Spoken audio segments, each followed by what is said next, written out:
Well, you can't say I didn't try. So I was theory crafting. This is a bit of an update. I was theory crafting a WvW Harbinger Zerg build in the DPS role. I know there's a support one, but I was more or less trying to focus on the DPS one. And the Golem test would suggest that it'll perform. Live testing, actually running with the groups, I think I tested it for 2 or 3 days. I don't remember exactly, but I know I tested it a few times. And I gotta say, I'm a little disappointed. It performs, but it doesn't perform to my liking.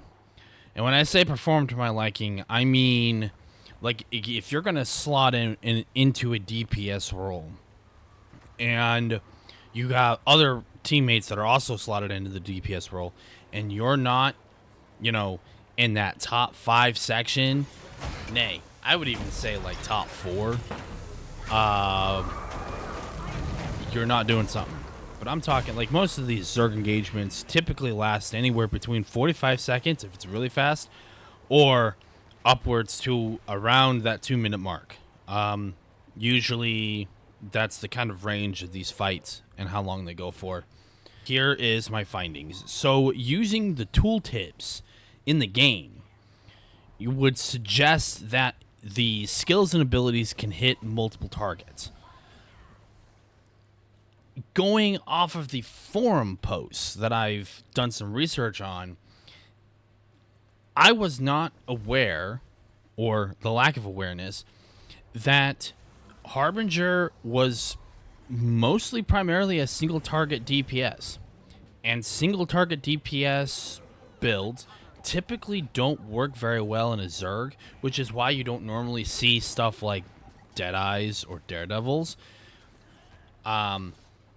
In a Zerg group, it's typically anybody that has really potent, kind of more AoE abilities and lots of cleave are usually DPS classes that you would run in a Zerg group. Now, it's not to say that the build won't perform in small group or even roaming. In fact, it would actually probably do very well in a small group / roaming situation. But in a Zerg environment, trying to bring up the Harbinger to a performance to personally my liking, I would have liked to have seen, like, if it doesn't reach top 3 for me, then it's just kind of like it's kind of a dead build.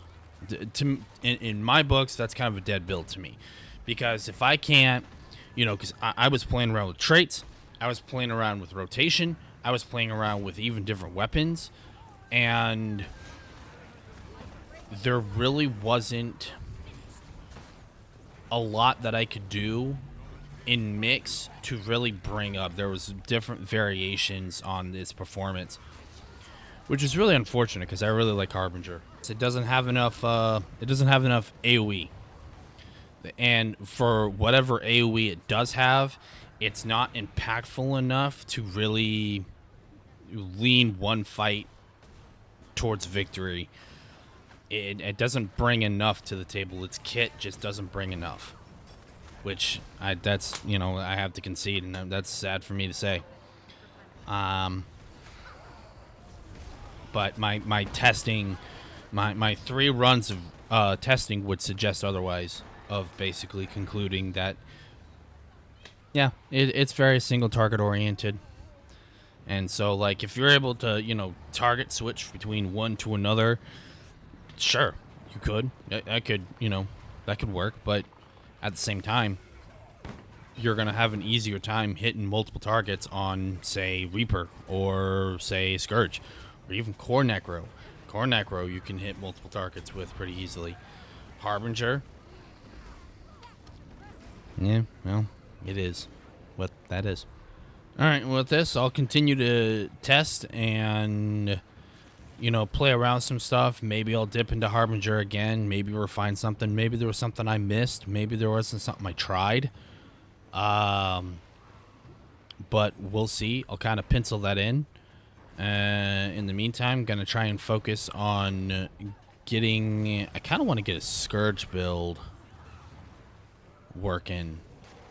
Got a few ideas with that one, but we'll see. Yeah. I'm just going to leave it at that. So make sure to say hi to your neighbor and be kind to one another. And remember that Jesus Christ is our only hope for salvation. Till then, we'll see you guys next time.